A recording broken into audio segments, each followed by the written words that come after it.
Shalom Aleichem, nous sommes dans Baba Batra Daf Kav Zain, on est à la 10e ligne, Tashma. On va reposer une question maintenant contre Rav Chizda. Rav Chizda qui a dit qu'un arbre profite sur un rayon de 32 amot, c'est-à-dire 16 plus 16 amot, qui profite de la terre, et on va essayer d'amener une preuve qu'a priori ce n'est pas le cas. Tashma. Hakone ilan bekarkato, quelqu'un qui achète un arbre et son terrain. Mevi vekore. Et il peut lire, il peut amener, dans plein milieu du bikurim, et Koré dire la phrase. Rami Obedavi, tu m'as donné un terrain et tout ça. Maïlav, Kol Shehu, n'est-ce pas que lorsqu'on parle qu'il a un arbre, et il a tout un petit terrain, donc ça veut dire que c'est un petit terrain, l'arbre il est suffisant pour pouvoir tenir, et c'est suffisant pour pouvoir amener le bikurim. Lo Yudvavama, non, on peut dire non, c'est toujours 16 amot, et c'est pas écrit, mais ça rentre dans le cadre de 16 amot. Ok, alors tâchement. Bien écoute. Kana shene ilanot, betor shel chavero. Quelqu'un qui a acheté 2 arbres dans le terrain de son ami, mais vive et non coré. Il amène des bikurim, mais il ne lit pas. Mais il amène quand même. D'accord? Hashlosha, mais vive et coré. Ça veut dire qu'il a acheté 3 arbres. C'est suffisant pour considérer qu'il a un terrain et 3 arbres en même temps. C'est pour ça qu'il parlait des bikurim. Maïlav, Kolcho, n'est-ce pas que chaque terrain, chaque arbre, il a un petit terrain, c'est quand j'ai acheté l'arbre avec un petit terrain de l'arbre, moins que 16 amot. Là aussi on parle de 16 amot. Ça n'a pas de preuve, ça veut dire en d'autres termes. C'est pas de coucher contre un prisa. Alors tâche-moi, bien écoute. Rabbi Akiva Omer, Karka Kolcho, Chayav de PA, un terrain quel qu'il soit, le bien quel qu'il soit, Chayav de PA, c'est ce qu'on laisse pour que les pauvres puissent venir prendre. Bebikurim, Karka Kolcheu, Chayav de Bikurim, Vekodvim à la prosbol. On sait très bien que lorsque arrive l'année de la Shemitah, tous les prêts doivent être annulés. Les prêts qui sont finis, je parle, pas les prêts qui ont une date de remboursement après l'année de la Shemitah.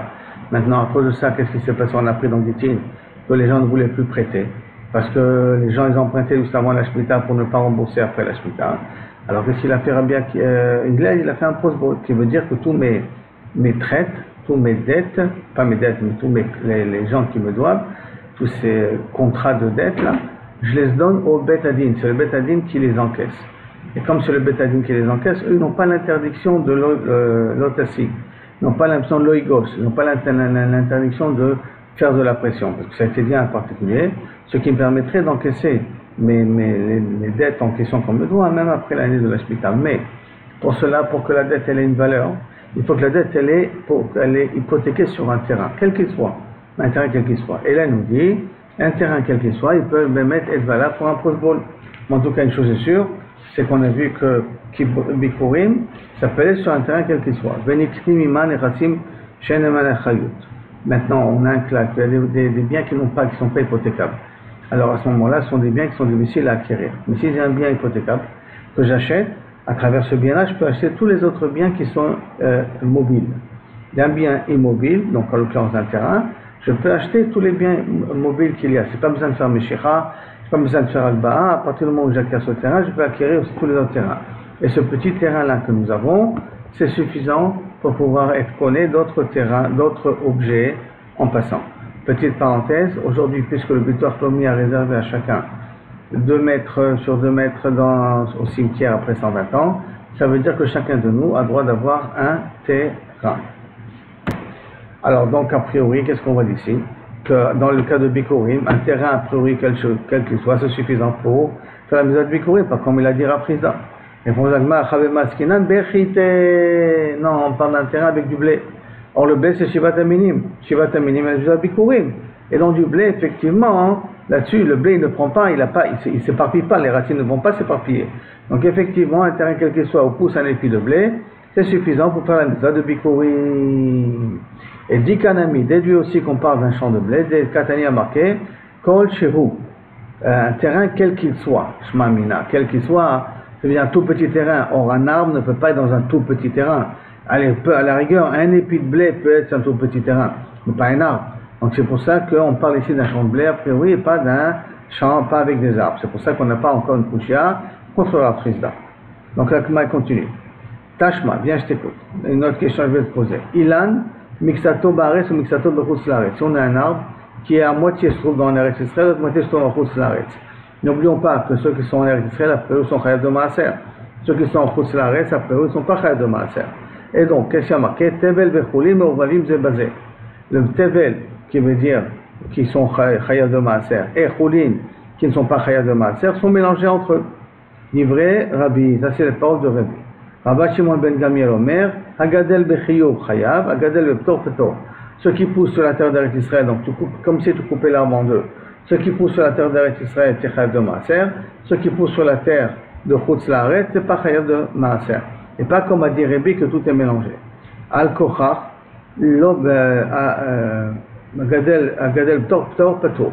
Al-Ken, Al-Kochach l'obligé, et là, et la seule marloquette elle a des morts savar, yesh brera ou mort savar en brera. Je te rappelle que la notion de yesh brera, c'est qu'après qu'on a fait le partage, est-ce qu'on peut dire rétroactivement, c'était ça, le fruit en question, qui était chayav de maaser. Donc Rabban Gamliel il dit yesh brera, et Rabbi dit, pense que en brera. Aval gadel beptor, livré à kol patou.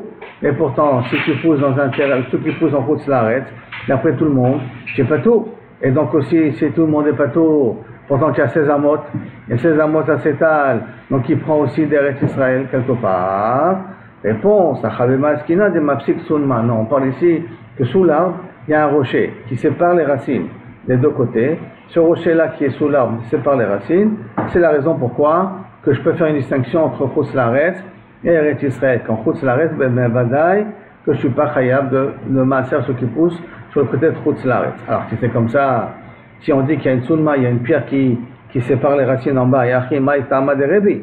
Au cas Rebi, il a dit à Kol Meruvav, tout est mélangé. Choulin et Tevel sont mélangés entre eux. De Rebi. D'Adré, Arve, non, Rebi, il pense, c'est vrai. En bas, ils sont séparés, mais l'air qui a dehors remélange les fruits. C'est-à-dire que l'air, les fruits qui sont dans le terrain de Chutz Laaretz puisent aussi le terrain qui est en Eretz Israël et vice-versa. Comme l'air remélange les fruits, c'est la raison pourquoi on considère que tu ne peux pas prendre Trumoto Masrot parce que tu ne sais pas de quoi prendre. Bon, alors, sur le Maïka Mefleget, si c'est comme ça, quelle est la marloquette entre Rabbi et Rashbag? Mor Savar, Avira Mebanbel. Un, il pense, l'air remélange les fruits entre eux. Ou Mor Savar, Haïle Chodekai, Baïle Chodekai. Non. Quand il y a une séparation par rapport à la Gdusha d'Eretz Israël, les fruits qui viennent de ce côté puisent de la terre de ce côté et l'air de ce côté. Les puits qui poussent de ce côté prennent de l'air de ce côté et de la terre de ce côté. Donc pour Rashbag, il n'y a pas de mélange dans l'air. Et pour Rebi, il y a un mélange dans l'air. Et c'est ça qu'Aviachol, la marloquette qu'il y a entre Beshesh Esreama, attends, Vaï le Kudekai, Beshesh Esreama, Vetulo, maintenant la Gemara revient, dit attends, tout ça. Ok, c'est bon, on n'a pas de coucha contre Rafrizda. Les Rafrizda, il m'a dit 16 amot. Rien que 16 amot, les arbres, l'arbre, il envoie ses racines. On a appris dans une Mishnah, si on se rappelle, Machekim et Taïlan Minabor et Trimchamen Shama, on a éloigné un arbre d'un trou de 25 amas, ça veut dire que les racines peuvent aller jusqu'à 25 amas, pourquoi tu m'as dit rien que 16? Amarabaye, Mizal, Touva, non, ils vont à plus. Azal, V'akrouche, l'omikrash, et la ad shesesreama. Mais qu'est-ce qu'ils puisent de la terre, et donc ils abîment la terre, ou ils prennent des engrais de la terre, que jusqu'à 16 amot. C'est-à-dire que tu prends un tronc avec son arbre, il a beaucoup d'influence, beaucoup de racines qui sortent. Mais en vérité, les seules racines qui prennent vraiment de la terre, c'est les racines qui se trouvent dans un rayon de 16 amot, autour de l'arbre. Et ce qui est plus que 16 amot, ça pousse, mais ça ne prend pas, ça n'abîme pas de la terre en question. Donc, Azoulé, Touba, Azoulé, accouche l'homme makreché, et là, Tchesesreama, jusqu'à 16 amot. Fait l'homme makreché, plus que ça n'abîme pas la terre. Ok. Qui a tar Abdimi, lorsqu'Abdimi est venu d'Eretz Israël, Amar, Baïmine Berish Lakish, on avait posé la question à Rish Lakish, mais Rabbi Yochanan, il a Nasamouk le Metzar, Betor Tedvav Amar. Un arbre qui est près de la frontière, qui a une distance de 16 amot. Mao, quel est le din? Est-ce que c'est un arbre normal, un arbre que je peux faire avec la méthode Bikurim ou pas? Amarle Gazlanou. Ah, c'est un Gazlan, comme Rafrizda. Donc ça veut dire qu'a priori, Rafrizda, il y a Rabbi Yochanan qui est d'accord avec lui. Et Mimela, puisque c'est Gazlan, En Mevi, Mimeno Bikurim. On n'amène pas de là de Bikurim. Qui a Tarabin, ça c'est Rish Lakish au nom de Rabbi Yochanan. Mais, quand est venu Rabin, il a dit au nom de Rabbi Yochanan différemment. Qui a Rabin Amar Rabbi Yochanan, Echad Ilan Asamuk Hametzar. Aussi bien un arbre qui est proche d'une frontière du voisin. Echad Ilan a noté, mais aussi bien un arbre qui penche, mais qui penche, ça veut dire que ces branches qui penchent vers le terrain de l'autre. Mevi Vekore. j'amène des bikurim et je peux même lire la phrase. Pourquoi? Yoshua nous a fait hériter la terre d'Israël parce que c'est lui qui était le conquérant, à condition que chacun il est mévater pour l'autre, les racines et ainsi de suite, qui fait que quand tu es mévater, je ne m'appelle plus Gazlan. Quand je ne m'appelle plus Gazlan, c'est pour cela que je peux même amener les bikurim et lire, même si j'ai planté mon arbre juste à la frontière. Donc il y a deux svarot, celle de Rish Lakish et celle de Rabin. Qu'est-ce qu'il a dit Rabbi Yochanan? Un qui interdit, comme Rafrizda, et un qui permet Bichlal en Eretz Israël, pas en Chutz Laaretz, en Eretz Israël, de Vadaï. De toute manière, à la mitzvah de Bikurim, alors en Eretz Israël, elle n'est pas en Chutz Laaretz. Jusqu'à la première partie. Maintenant, Mishnah. Ilan Shou Notel et Sadeh Havero. J'ai un arbre dont les branches vont dans le terrain du voisin. Kotsetz Melo Hamarda. Tu dois couper le coin pour pouvoir faire passer un taureau ou une vache avec le fouet. C'est pas le fouet, c'est une longue branche. Avec ça, il dirige le fouet. Donc le haut du taureau plus le fouet, tout ce qu'il y a dans des arbres qui dépassent, qui rentrent dans mon chemin, dans mon terrain, je peux le couper. Al-Gabé Amacharisha se trouve sur la charrue qui laboure. Ou Becharoub et Shikma. Mais si on parle d'un Charoub et d'un Karubi et d'un Shikma dont les branches s'étalent un petit peu trop, alors à ce moment-là, Keneged à Mishkolot. Je prends le fil de plomb, Mishkolot. Mishkolot veut dire le fil de plomb, je prends et je coupe en ligne droite tout ce qui déborde dans mon terrain. Ça veut dire que pour Charoub et Shikma, on est plus mahmir que Stam, un arbre normal. Maintenant, ou Bet Shlachin, et si on a un terrain de blé, Shlachin, ça veut dire un terrain qui n'est sans arbres. À côté, un terrain avec des arbres, Kol Ilan Keneged Mishkolot, tous les arbres qui sont à la frontière et qui font de l'ombre sur mon champ de blé, j'ai le droit de couper leurs branches à la frontière. Et pourquoi? Parce que ça empêche mon blé de pousser. Abba Shaul Omer, Kol Ilan Sra Keneged Mishkolot.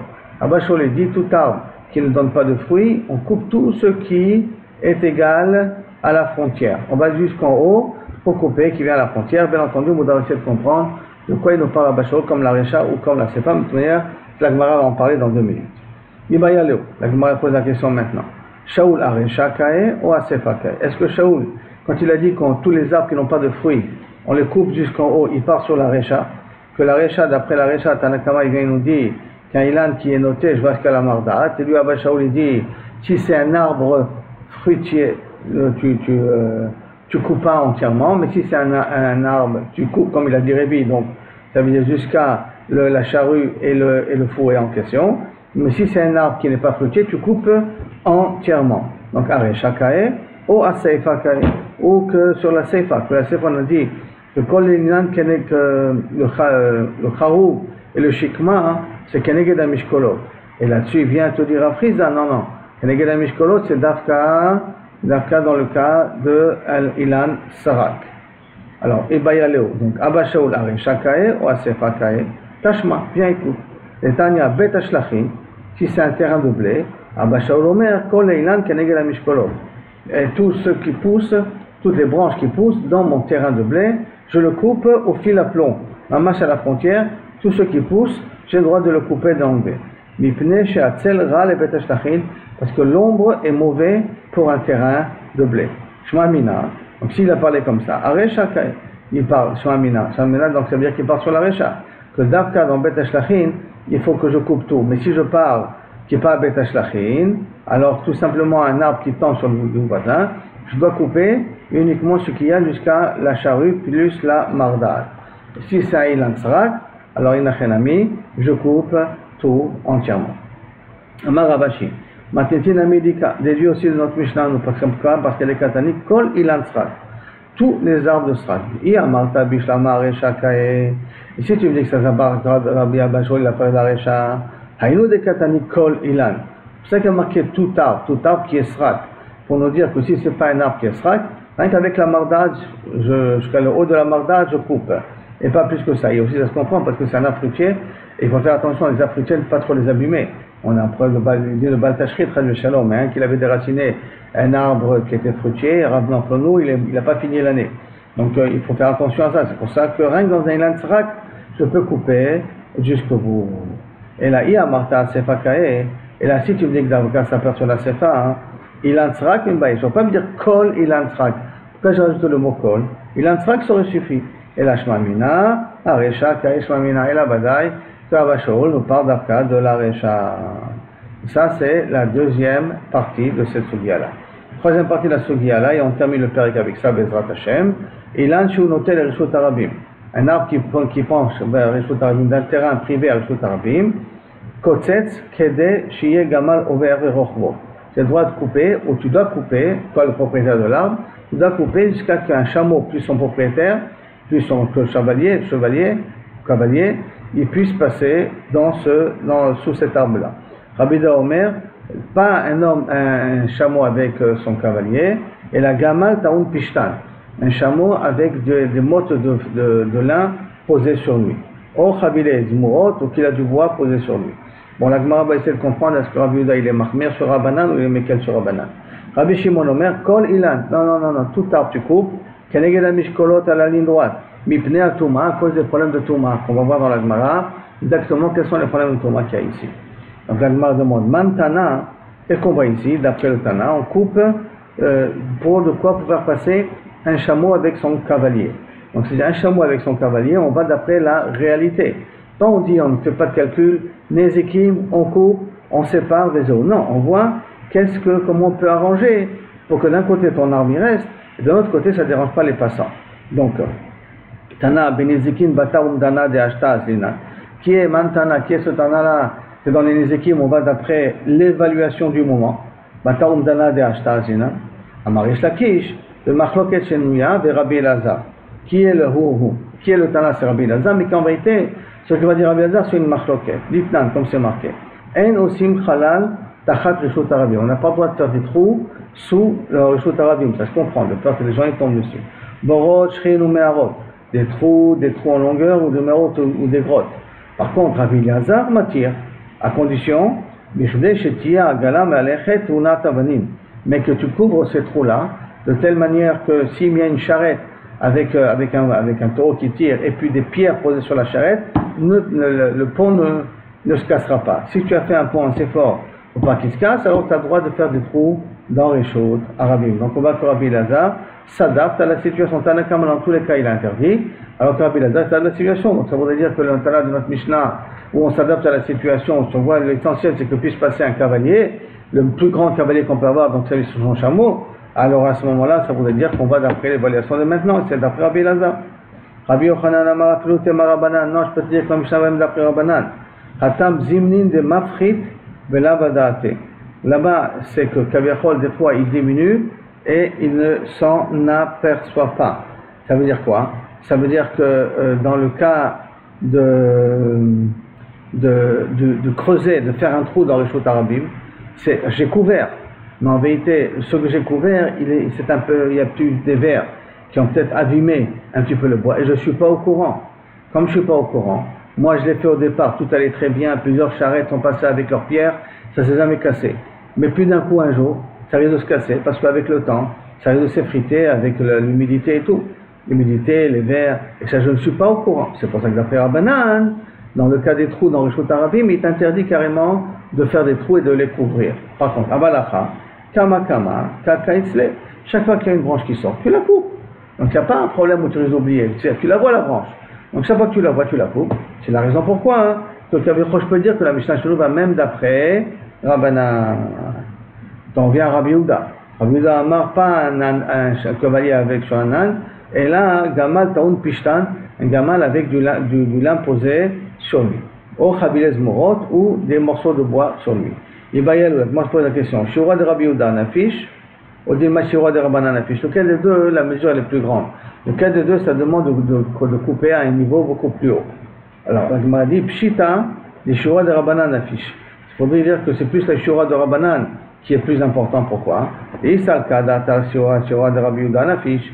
Parce que si tu penses que c'est Rabbi Yehuda qui demande de couper beaucoup plus haut, Rabbanan Bishura de Rabbi Yehuda Echi Abide.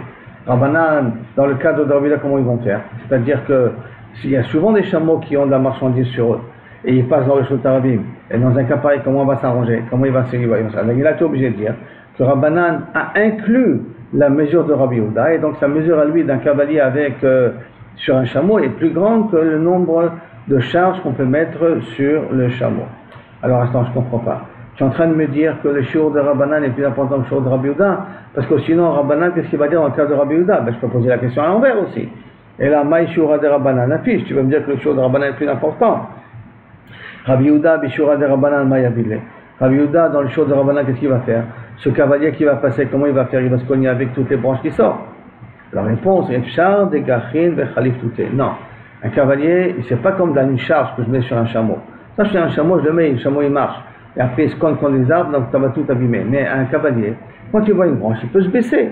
Comme il peut se baisser, c'est pour ça que pour Rabbi Yehuda, on n'est pas obligé de couper plus haut que la charge qu'on met sur un chameau. On n'a pas besoin d'arriver à la grandeur d'un chameau avec son cavalier. Donc c'est pour ça que la mesure de Rabbi Yehuda peut dire qu'elle est plus petite que celle de Rabbanan. Attends, de Rabbi Shimon Omer, Kol Ilan Keneged Amishkolot Mipnat Touma. Rabbi Shimon dit non, dans le Shot Arabim, tous les arbres, il faut les couper au fil à plomb. Pourquoi? Tana Mipne Oel Touma. La Gemara dit pourquoi? Parce que peut-être il y a une Touma qui va être posée sous l'arbre, ou sur l'arbre, en tout cas sous l'arbre, et que quelqu'un il va passer, et il va pas s'en apercevoir, et à cause des branches, il fait Ohel. Et celui qui est passé sous la branche est devenu tamé à cause de la Touma qui se trouve sur un autre endroit de l'arbre. Donc pour éviter ça, si j'ai un arbre par exemple qui sort comme ça, et que toutes les branches sont liées entre elles, si j'ai une Touma ici, automatiquement celui qui va passer ici, il va devenir tamé aussi. Et comme on ne peut pas le savoir, c'est pour ça que tu es obligé de couper, celui qui va passer, tu es obligé de couper ici au fil à plomb. La Gemara demande, Tana mipne oel la Touma, pshita, c'est pas chou. Mipne la Touma, c'est marqué. Tu me dis la raison, c'est à cause de la Touma, mais c'est écrit Mefoura, c'est à cause de la Touma. Réponse non. Imi matnitin, parce que si tu aurais pris ça de la Mishnah, Avamina, de Dilma Maïte Orev Touma Veshade Atam. Pas qu'on a peur que peut-être il y a une Touma en bas de l'arbre, c'est qu'il y a une Touma posée sur l'arbre. Et que cette Touma posée sur l'arbre ou sur les branches de l'arbre ont été posées par un corbeau.